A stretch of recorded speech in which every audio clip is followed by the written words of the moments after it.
So, Kathleen, good to see you. Hi. Uh, Hi. it's good to be here. So I'm glad that the time changed and you're only 7 hours ahead of us instead of 8. So that's Yeah, always happy to help. yeah. Always happy to help. That doesn't help people like Polly who but Arizona doesn't change time, so it helps me. uh, so um, So I was thinking about my tendency is to raise my hand without knowing having any idea what I'm going to bring up. Um, and I thought about a couple of things, but I think the core of both of those things is um, kind of right and wrong. Mhm. I was reviewing the last weekend's um, notes, and not notes, but videos, and Mhm. keep getting struck by how much of my thinking is that, and especially this has to do with the political climate in the United States, um, as well as my tendency to not take a lot of steps towards building my business. There's a lot of things that it seems to go to.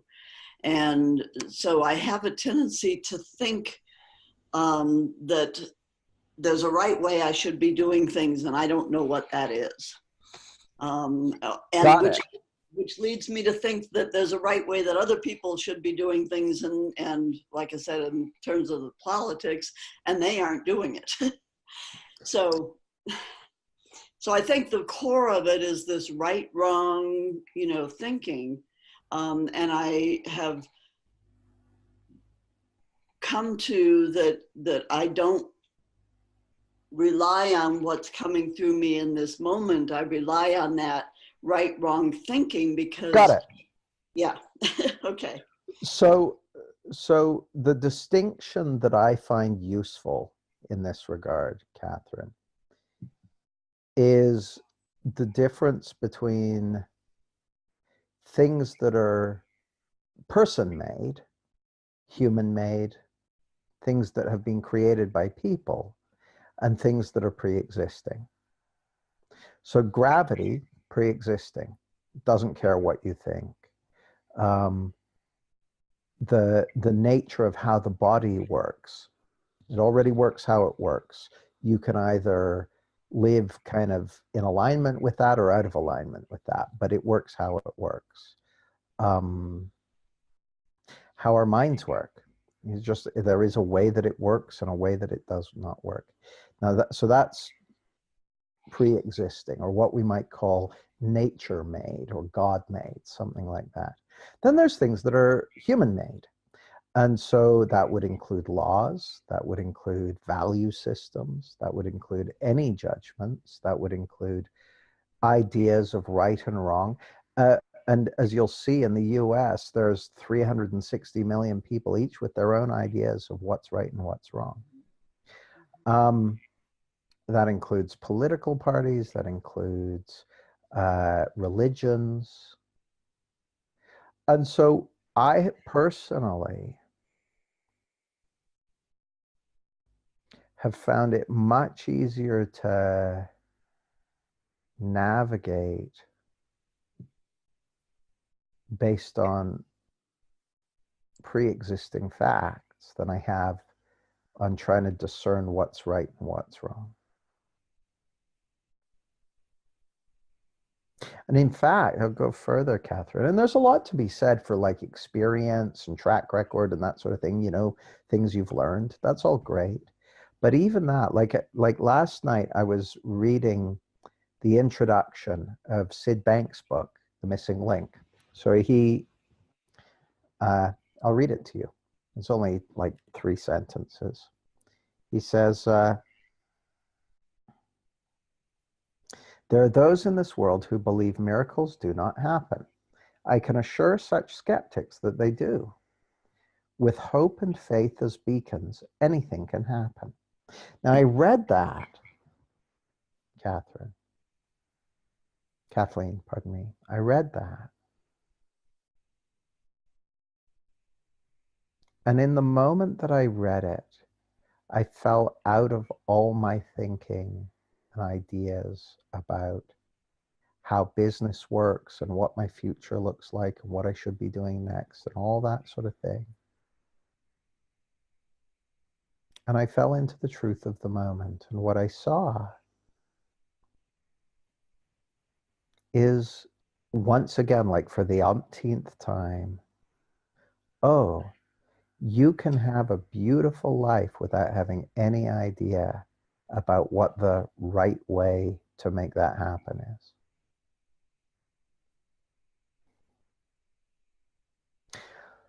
So let me ask you a question, Kathleen. What would be a great outcome for this conversation? What would you love to have happen as a result of this conversation?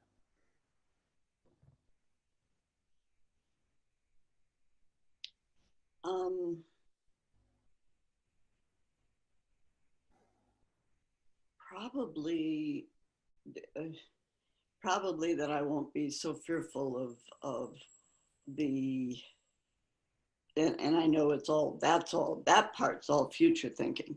That I won't be so fearful of what the final results of our president and our economy and all of those things might be, going into a business of my own,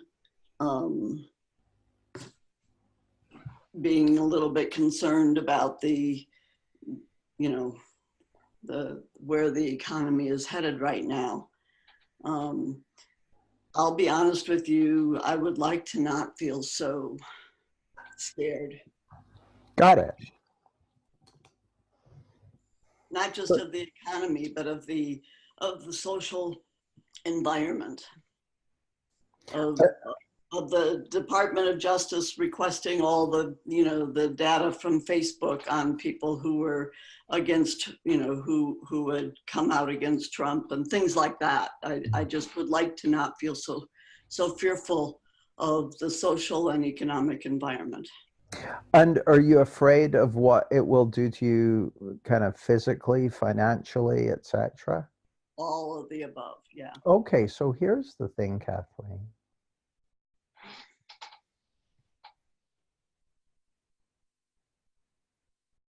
None of us know what's going to happen.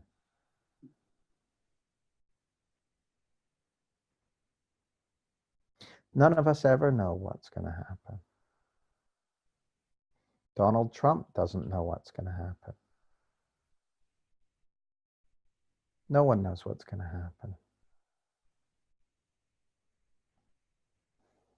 So those feelings of fear,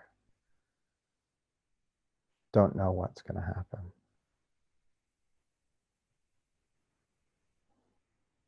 And with respect, Kathleen, you said, I know that's future thinking. I know that. I don't think you know that. Because if you knew that, if you knew, or unless, like, check, if you're saying to me, Kathleen, if you're saying, Jamie, I know I'm basically just fantasizing about the future and then pretending that my fantasies have some kind of material reality, and then I'm feeling that, I would be like, oh, okay. But I don't think you know that. I don't think you know that you're fantasizing about a scary future, then pretending that that's real, and then feeling your pretense in the moment. I think it looks real to you. Yeah. So you don't know it's future thinking. You believe that you're somehow feeling future catastrophes, right? That is a special kind of magic that does not exist.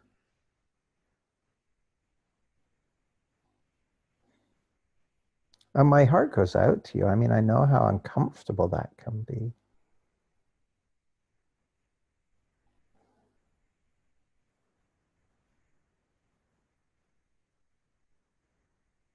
But the issue isn't that you sometimes make scary pictures in your head and then feel uncomfortable. The issue, Kathleen, is you genuinely believe that those feelings are giving you information about the future and about your inability to handle the future. About my inability to have any impact on the future. Well, no one can have any impact on the future because it doesn't exist. Yeah. Even people with, you know, bombs and missiles and national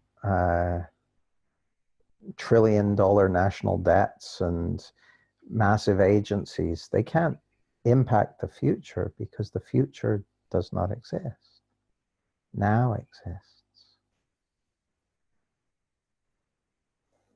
And the only place we can ever have an impact is now. And I guess I'm not sure what if anything, to do now. Now it feels like there's a because in that. I'm not sure what if anything, to do now, because what? I don't like feeling helpless. Oh, but why would it not make sense to do something now? I think it's just that I don't think that anything I might do would make a difference. So again, going into that, having an impact. Would make a difference in what respect? Make a difference to what?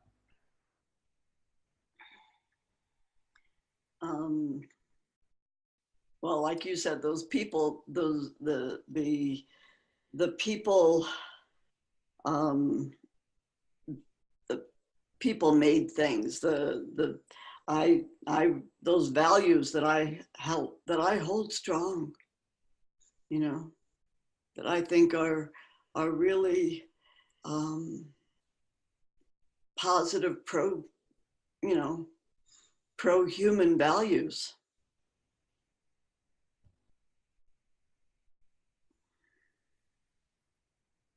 Well, I can think of something you could do. Like, I would imagine that there are a lot of people feeling like you're feeling, feeling frightened, feeling helpless, feeling all that sort of stuff. And those people are up against, as well as being faced with a political and social and economic situation which has a bunch of implications, they're also at the mercy of two widespread misunderstandings. First of all, they're confused about where their experience is coming from. They genuinely believe that their feelings are telling them about the future or the past or who's president. And it takes a lot of humility, Catherine, to go, wow, despite the fact that I'm feeling freaked out, despite the fact that I'm scared or bothered, who's president has nothing to do with that. That takes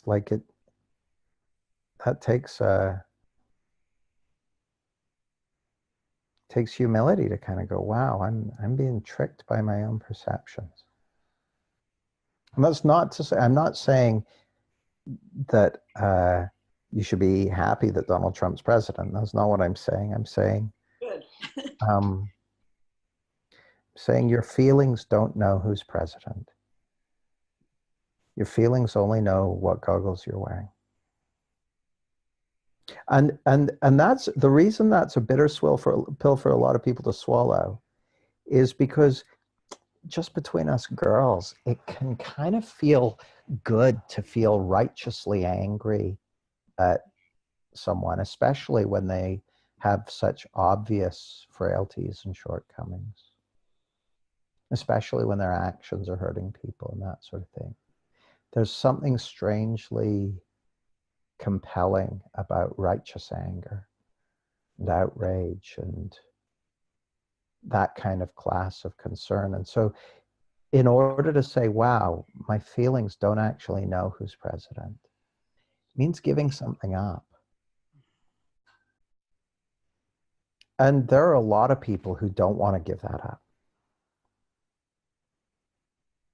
even though the other side of that is peace and well-being and truth. So that's the first thing that most people don't know. But that fact that you're living in the feeling of thought in the moment and nothing else, that's pre-existing. It's not man-made. That's a pre-existing fact. So it's not you're living in the feeling of thought in the moment and Donald Trump. He is not a principle. I sure wish you weren't. Yeah, he's not. He's not. Well, your wish has been granted. He's not. He's a human being. He is, you know, made of the same stuff as the rest of us. And he'll, you know, he'll live for a period of time, then he'll die like the rest of us will. He's not a fourth principle. So that's the first thing most people, and there are a lot of people in the US very, very frightened. Geez, there are a lot of people in Brazil very, very frightened. I was speaking to a colleague whose family are all in Brazil. She's from Brazil, and they've just elected a very right-wing leader. So there are a lot of scared people around. And a lot of those people don't realize that their feelings don't know who's president. Like, are you open to the possibility, Kathleen, that your feelings don't know who's president? Because I know that probably sounds insane as I say it, right?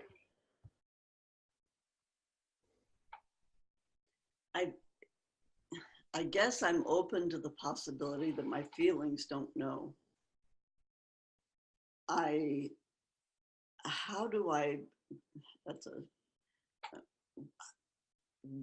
What is the distinction in the three P's in terms of they don't talk about doing, they don't talk about behaving, they talk about thought and feeling. Who are they in this conversation? Like Sid, I don't hear him saying too much about doing.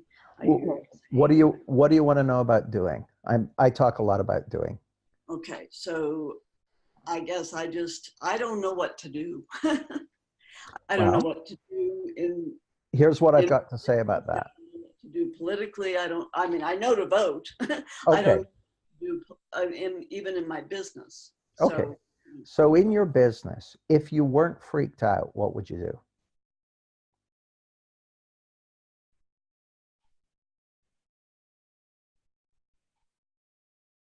Probably talk to an awful lot of people. That makes sense to me. See, the reason you haven't been doing that is because you've been busy being freaked out. And the reason you've been busy being freaked out is because you've been believing that your feelings know who's president, that your feelings know what the future is going to look like. And none of that's true. And here's the thing, Kathleen, there are a whole bunch of people who don't know that. There are a whole bunch of people in your neighborhood who are very frightened because they don't know that either. They would be good people for you to talk to. Second thing most people don't know, they don't know who they really are and what they got going for them. Here's what I can promise you, Kathleen. Who you really are cannot be damaged by who's president, cannot be harmed or injured by any policy decision.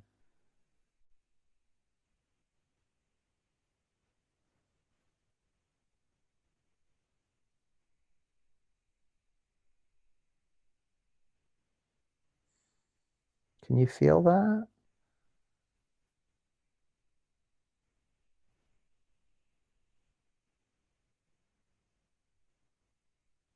Like that feeling. Go on. I was gonna say I can feel it for me, and my mind immediately went to, yeah, but does that apply to the little kids too? Yeah, it does. It really does. It applies to everyone because it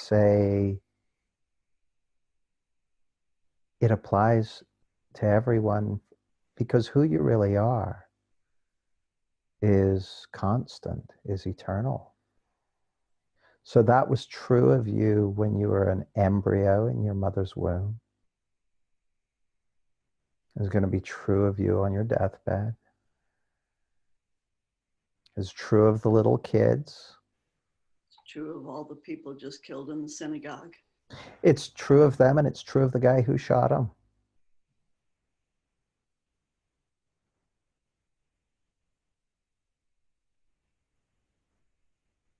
And there's no doubt that bullets can hurt people's bodies. No doubt about it. I've seen evidence of that. And anything we can do to minimize the amount of that happens, I'm all in favor of it. But there's nothing we need to do to protect who we really are, because who we really are cannot be harmed by anything that comes out of a gun or that comes out of the end of a pen or anywhere else. And that's just true. That's a pre-existing fact. And if you look, you know this, Kathleen, if you look to the wisdom traditions of the past, they'll say this is not new. I mean, it's fact. The thing that's been getting in your way in terms of taking action, whether it's taking action in your business or taking action politically or socially, is you sometimes, like me, you sometimes get confused about one or the other of those things. And that's the most natural thing in the world. Very, very normal to get confused about them. And that's why it can be so useful to be able to clarify, okay, what's true? Not what's right and what's wrong, what's true? And the only two things that I know are true in relation to all of this are those two things I mentioned. Number one, where our experience is coming from. Number two, who we really are. So Kathleen, can I leave you with that? Do the rest of the call, then circle back to you at the end? Yep, definitely. That's a good place to leave. All right. Lovely to speak with you. Thank you. You're welcome. You're very welcome. So let's circle back to Kathleen, who kicked the session off for us in the first place. Let's see how Kathleen's doing. Earth to Kathleen. Hi. Hi. So listening to other people and reflecting on what you and I talked about, I realized that, one of the things I picked up is that I am doing a lot of shoulds on myself and others. And somebody once said, observe without judgment, which is one of the things that I'm pretty good at when I'm working one-on-one with somebody or in a family with somebody. And interestingly enough, I've always had difficulty with being able to do that with people that, like other people who might be professionals or people who I think should know better. And yet I've also had trouble with that for myself too. So I became aware of that particular perspective, that I'm wearing those glasses that make a distinction. And so I liked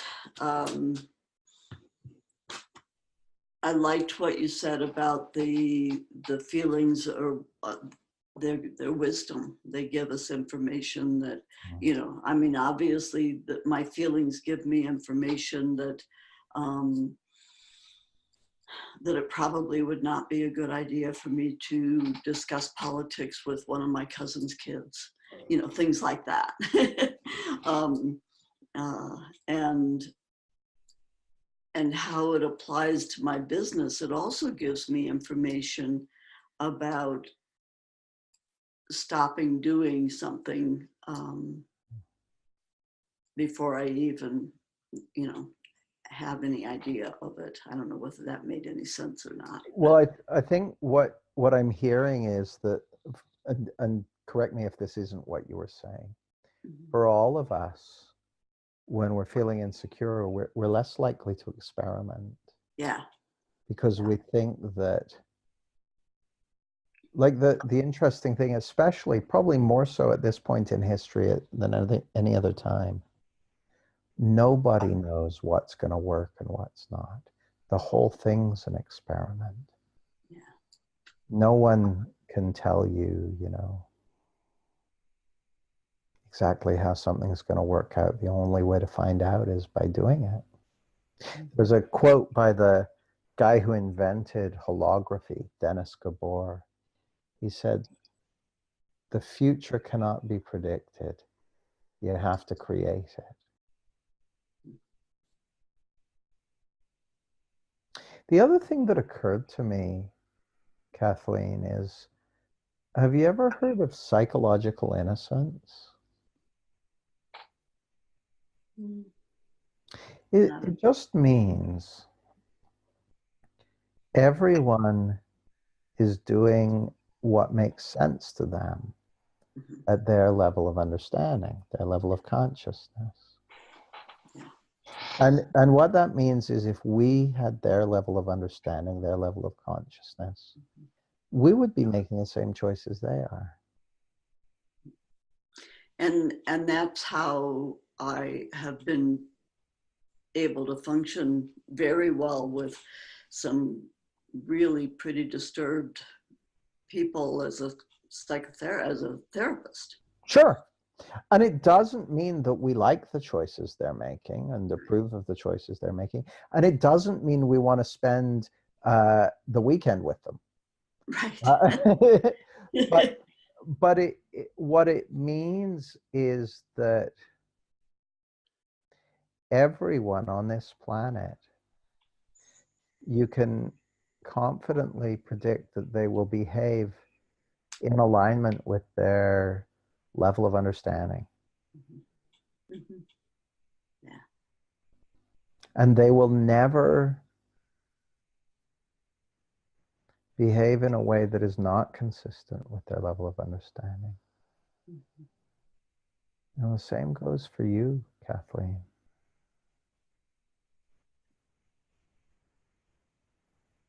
And it's why I think of this as an understanding model. Like, the leverage point looks to me to keep increasing that level of understanding, because that's gonna open up the most options and all of that. And one way is by doing what we're doing here today, but another way is by experimenting. You experiment, you're going to discover stuff. You're going to learn things. You're going to have insights. Because here's the thing, very few people think about when they think about the future. You're going to have insights in the future. You're going to have realizations. Your level of understanding is going to continue increasing. Like I told you last night, I was reading the intro of that Sid Banks book, right? So he said, I'll read it again because I like it. "There are those in this world who believe miracles do not happen. I can assure such skeptics that they do. With hope and faith as beacons, anything can happen." Now, when I read that page, I was sitting down to read the book. I thought, oh, I'll read the introduction, one page. I read it and it stopped me in my tracks. And I fell out of my thinking and into the moment. And if I had to make a bet, I would bet that that insight that I had last night will change the course of my life. Now, I didn't know I was going to have that insight last night. All the thinking I've done about the future this year, over the past 10 months, none of that thinking included that insight and how reality would look to me after I'd had it. And yet I've had hundreds of insights this year, and I'll have hundreds more, and so will you. Some of them you won't even notice, some of them you will. But most people never account for that in the future. As my dear, dear friend and colleague Keith Blevins says, the future is an incomplete equation. You will always have insights.